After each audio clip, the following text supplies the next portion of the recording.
이거 왜 이렇게 얼굴이 아침마다 붓는 걸까요? 나이 때문일까요? 아니면 정말로 건강에 문제가 있는 걸까요? 지금 이 순간을 놓치면 나중에는 되돌리기 어렵습니다. 혹시 아침에 일어나면 얼굴이 조금 부어 있고 다리가 무겁게 느껴지거나 전날 저녁을 거의 먹지 않았는데도 배가 더부룩했던 적이 있나요? 일하다가 이유 없이 몸이 축 처지고 잠깐이라도 눕고 싶었던 적은요? 또 밤에 한두 번씩 화장실에 가고 다음 날 아침에는 깊은 잠을 못 잔 것처럼 머리가 멍하게 깨어난 적은요? 한국에서는 이런 현상을 단순히 나이 때문이나 건조한 날씨 탓으로 여기는 경우가 많습니다.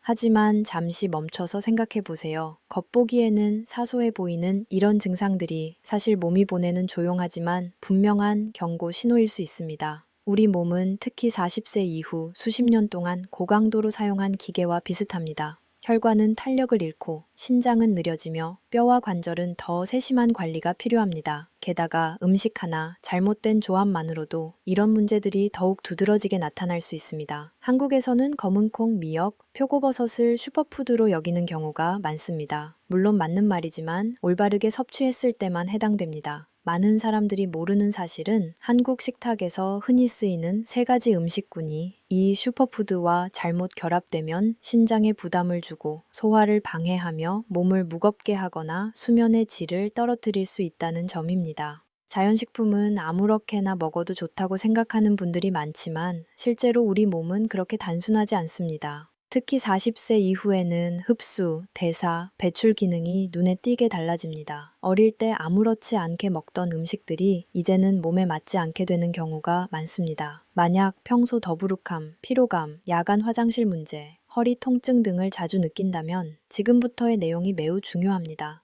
제가 끝까지 설명드리면 분명히 깨닫게 될 것입니다. 문제는 단순히 나이가 아니라 현재 몸 상태에 맞지 않는 식습관에 있다는 것을요. 이 영상에서는 많은 한국인이 무심코 하는 검은 콩의 잘못된 조합 3가지 미역이 뼈에는 좋지만 잘못 섭취 시 신장에 부담을 주는 이유 표고버섯이 면역력에는 좋지만 중년 이후에는 소화를 어렵게 만드는 이유 그리고 바로 실생활에 적용할 수 있는 한국인 입맛과 40세 이후 체질에 맞는 2가지 황금 레시피까지 알려드립니다.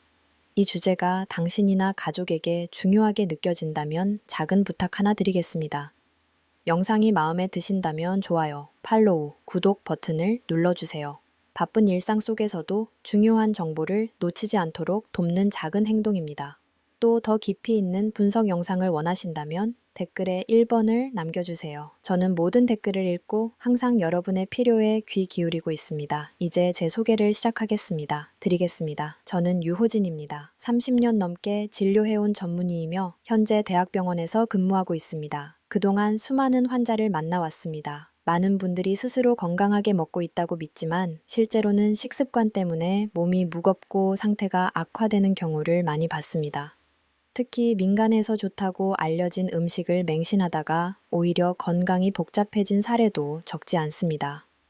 제가 아직도 기억하는 환자가 있습니다. 50대 초반의 이수경 씨였습니다. 그녀는 매일 아침 검은 콩을 넣은 비빔밥을 먹고 칼슘 보충을 위해 우유까지 챙겨 마셨습니다. 피부가 좋아지고 뼈가 튼튼해질 거라 믿었죠. 하지만 시간이 지나면서 배는 더부룩하고 허리가 아프며 다리가 붓는 증상이 심해졌습니다. 진료 중 식단을 자세히 확인해 보니 그녀는 검은 콩과 맞지 않는 한 가지 음식군을 계속 함께 섭취하고 있었습니다. 또 다른 사례로 김 씨라는 중년 남성분이 있습니다. 이분은 신장에 좋다는 이유로 매일 볶은 검은 콩물을 마셨습니다. 그러나 다이어트를 위해 치즈와 함께 먹었던 것이 문제였습니다. 결국 몸이 무겁고 불면이 생기며 걷기조차 힘든 증상이 나타났습니다. 제가 이런 사례를 말씀드리는 이유는 불안을 주기 위해서가 아닙니다. 모든 음식에는 장점과 한계가 있습니다. 그 본질을 이해하고 중년의 몸에 맞게 조합만 잘해도 놀라운 변화가 나타납니다. 지금이 바로 그 여정의 시작점입니다. 이제부터 한국인들이 검은 콩을 섭취할 때 흔히 저지르는 실수와 겉보기에는 무해해 보이지만 신장과 소화에 부담을 주는 위험한 습관들을 하나씩 말씀드리겠습니다. 모두 실제 환자 사례에서 비롯된 내용이며 듣다 보면 아, 내 이야기네 하고 느끼실 수도 있습니다. 제가 처음 이수경 씨를 만났을 때 그녀는 늘 볶은 검은 콩이 담긴 작은 통을 들고 다녔습니다. 친구와 직장 동료들도 하루 한 줌의 검은 콩이 몸을 가볍게 하고 붓기를 줄이며 피부를 개선하고 신장을 보호한다고 믿고 있었기 때문입니다. 저는 그녀에게 부드럽게 물었습니다. 검은 콩을 언제 드세요? 그러자 그녀는 주저없이 대답했습니다. 아침 공복에 먹어요. 우유 마시기 전에 먹어야 흡수가 잘 되잖아요. 그 말을 듣는 순간 문제의 원인을 바로 알 수 있었습니다. 검은 콩은 정말 훌륭한 식품입니다. 소화가 잘 되는 단백질, 수용성 식이섬유, 혈관 보호와 염증 감소에 도움을 주는 안토시아닌까지 중년 이후 사람들에게 큰 장점이 있습니다. 하지만 이러한 장점 때문에 과도하게 신화되면서 많은 사람들이 잘못된 방식으로 섭취하고 있습니다. 40세 이후의 몸은 더 이상 예전처럼 강하게 돌아가는 기계가 아닙니다. 예전에는 쉽게 소화되던 음식들도 이제는 제대로 처리되지 않으면 오히려 부담이 될 수 있습니다. 이수경 씨의 사례가 대표적입니다. 그녀는 공복 상태에서 우유와 검은 콩을 함께 섭취했습니다. 겉으로 보기엔 그럴듯하지만 흔한 실수입니다. 우유에는 칼슘이 풍부하고 검은 콩에는 인과 철이 많습니다. 이 두 성분이 한꺼번에 들어오면 결합하여 흡수가 어려운 복합체가 생기고 그 결과 속이 더부룩하고 무거워집니다. 위가 예민한 사람이라면 이런 현상이 훨씬 더 두드러집니다. 뚜렷하게 나타납니다. 그녀는 단순히 내 몸이 우유와 안 맞나 보다 라고 생각했지만 실제 문제는 검은 콩과의 잘못된 조합이었습니다. 제가 특히 기억하는 또 다른 환자가 있습니다. 57세의 김선우 씨입니다. 그는 자주 피로를 느끼고 가벼운 어지러움과 집중력 저하로 병원을 찾았습니다. 스트레스가 많아서 생긴 문제는 아니었습니다. 식단을 여쭤보니 그는 자랑스러운 표정으로 말했습니다. 저는 매일 검은 콩밥을 먹습니다. 거기에 소고기도 많이 먹어요. 그래야 피도 늘고 건강해지잖아요. 하지만 바로 이 조합이 그의 피로를 악화시키는 원인이었습니다. 검은 콩에는 수용성 식이섬유가 풍부합니다. 이 식이섬유는 소고기 속 철분 같은 영양소를 붙잡아 체내 흡수를 방해할 수 있습니다. 특히 빈혈 위험이 있는 사람에게는 소고기 철분이 매우 중요한데 검은 콩과 과하게 섭취하면 흡수가 떨어집니다. 제가 이 사실을 설명하자 그는 잠시 말문이 막히고 멍하더군요. 그는 피에 좋은 음식들을 같이 먹으면 2배로 좋다라고 믿고 있었지만 우리 몸은 단순히 많을수록 좋다는 논리로 움직이지 않습니다. 또 하나 요즘 한국에서 흔히 볼 수 있는 실수가 있습니다. 바로 다이어트를 위해 볶은 검은 콩과 치즈 또는 그릭 요거트를 함께 먹는 것입니다. 많은 여성분들이 이를 피부 좋아지는 다이어트 콤보, 포만감, 오래가는 건강식으로 믿습니다. 하지만 사실 이는 좋은 것을 먹으면서 동시에 부담도 주는 상황입니다. 검은 콩의 인포산과 치즈, 요거트에 칼슘이 결합하면 서로의 흡수를 떨어뜨리고 신장에 불필요한 부담을 줄 수 있습니다. 특히 이미 뼈밀도에 문제가 있는 사람에게는 더 좋지 않습니다. 이 조합을 몇 주만 따라 해도 몸이 무겁고 다리가 붓고 잠이 깊지 않다고 느끼는 사람이 많지만 대부분 이유를 모릅니다. 그래서 저는 항상 환자들에게 이렇게 말합니다. 나쁜 음식은 없다. 잘못된 방법이 있을 뿐이다. 한국인이라면 40세 이후 검은 콩도 3가지 원칙만 지키면 훌륭한 건강 파트너가 됩니다. 원칙 1. 검은 콩 플러 계란 많은 사람이 계란이 콜레스테롤을 높인다고 걱정하지만 최근 연구는 반숙 계란이 소화가 잘 되고 흡수가 빠른 완전 단백질 공급원임을 보여줍니다.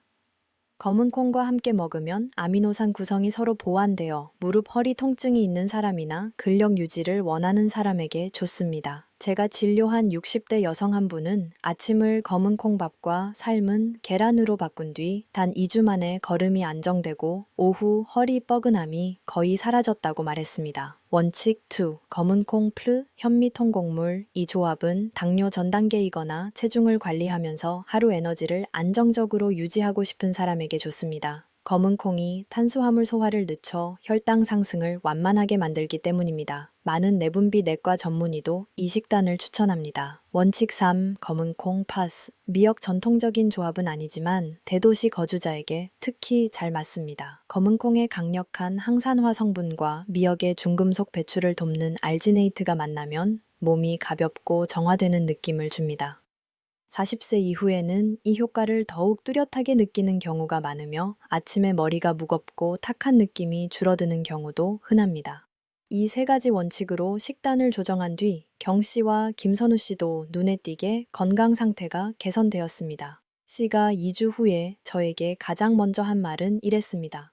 몸이 훨씬 가벼워졌어요. 이것은 기적이 아니라 몸이 자신에게 맞는 방식을 받아들이기 시작했다는 자연스러운 반응입니다.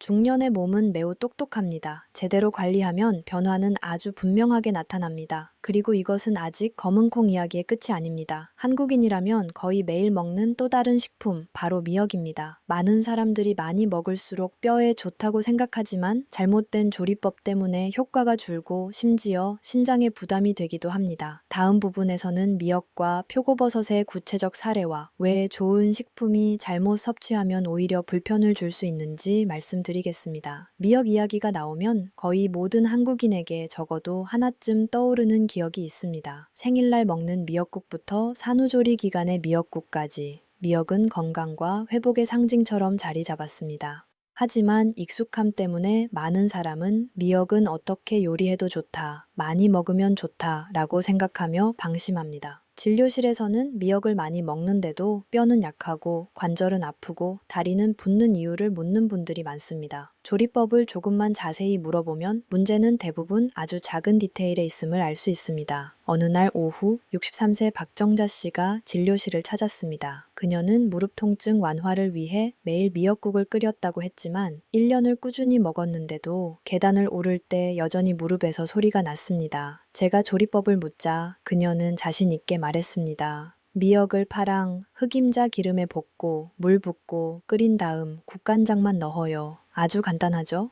그 순간 저는 왜 효과가 없었는지 바로 알았습니다. 한국인은 국이나 찌개의 파를 마지막에 넣어 향을 살리는 것을 좋아합니다. 하지만 이 습관이 때로는 특정 영양소 효과를 떨어뜨릴 수 있습니다. 미역에는 칼슘을 뼈로 운반하는 데 중요한 비타민 K가 있습니다. 조리 마지막에 파를 많이 넣으면 파 속 특정 효소가 비타민 K 기능을 방해해 칼슘 흡수를 떨어뜨릴 수 있습니다. 결과적으로 미역의 장점을 충분히 누리지 못하고 많이 먹는데 왜 효과가 없지? 라는 상황이 발생합니다. 또 하나 흔한 실수는 들기름으로 센 불에 미역을 볶는 것입니다. 고소한 들기름 향을 선호하지만 높은 온도에서는 들기름이 쉽게 산화됩니다.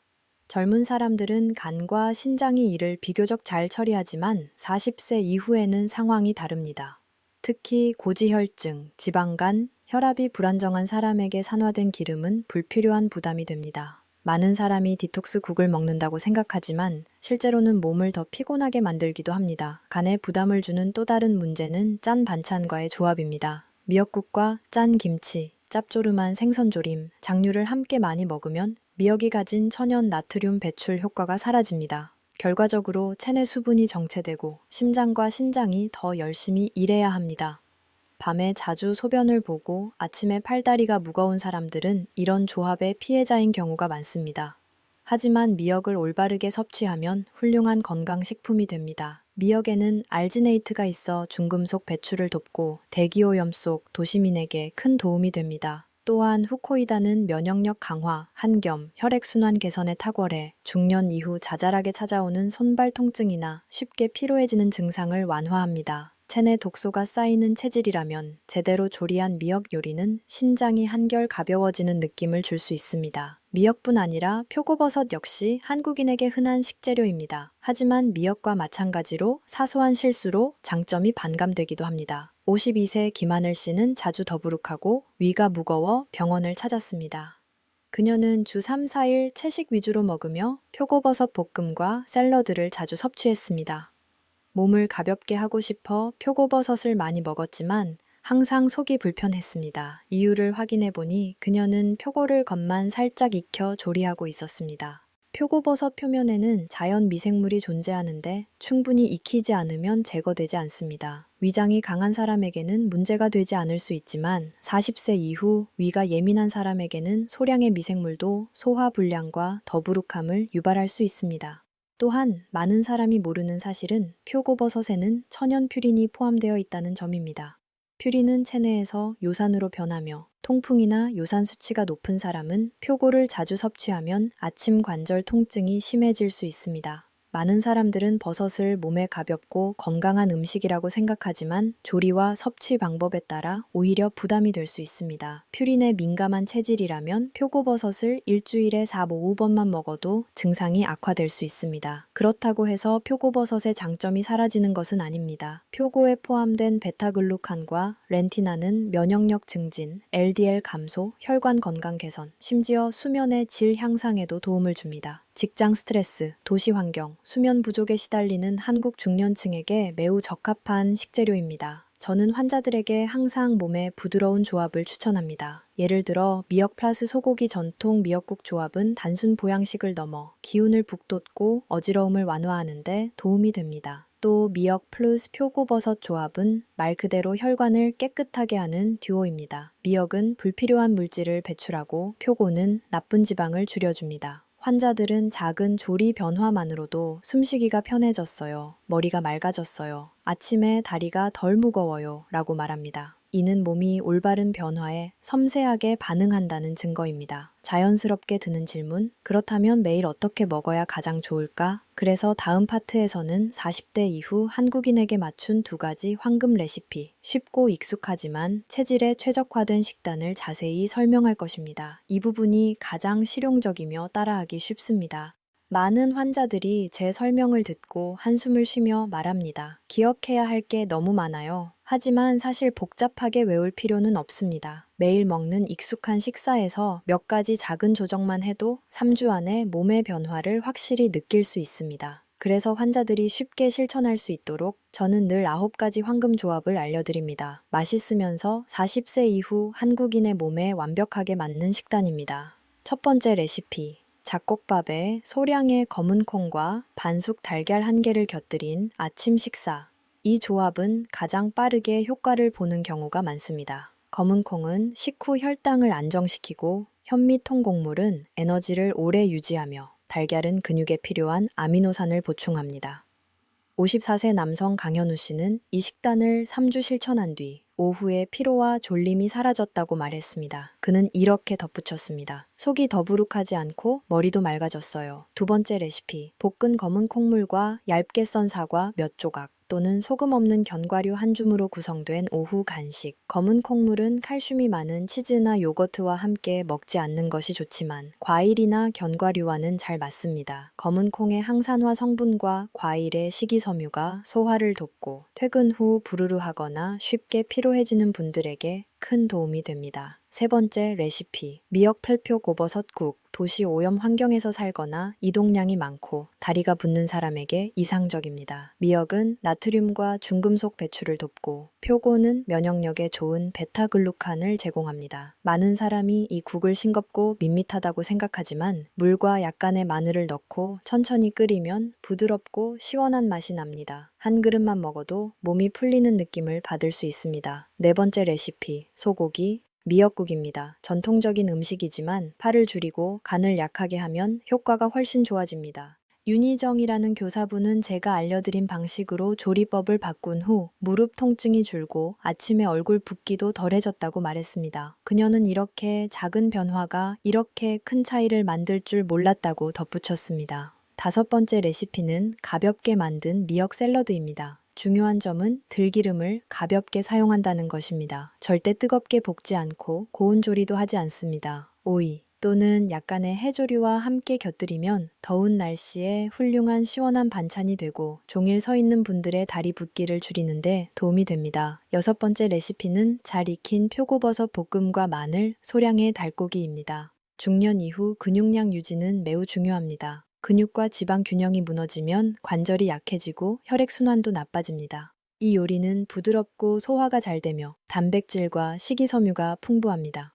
60대 여성 환자는 일주일에 3번 이 요리를 먹은 뒤 몸이 훨씬 가벼워지고 잠도 깊어졌다고 말했습니다. 일곱 번째 레시피는 검은 콩을 곱게 갈아 넣은 잡곡죽입니다. 속이 약하거나 기력이 자주 떨어지는 분에게 좋습니다. 저녁 식사로 먹으면 소화 부담은 줄이면서 필요한 영양은 충분히 공급됩니다. 중년 이후 저녁을 가볍게 먹는 것은 숙면을 위해 매우 중요합니다.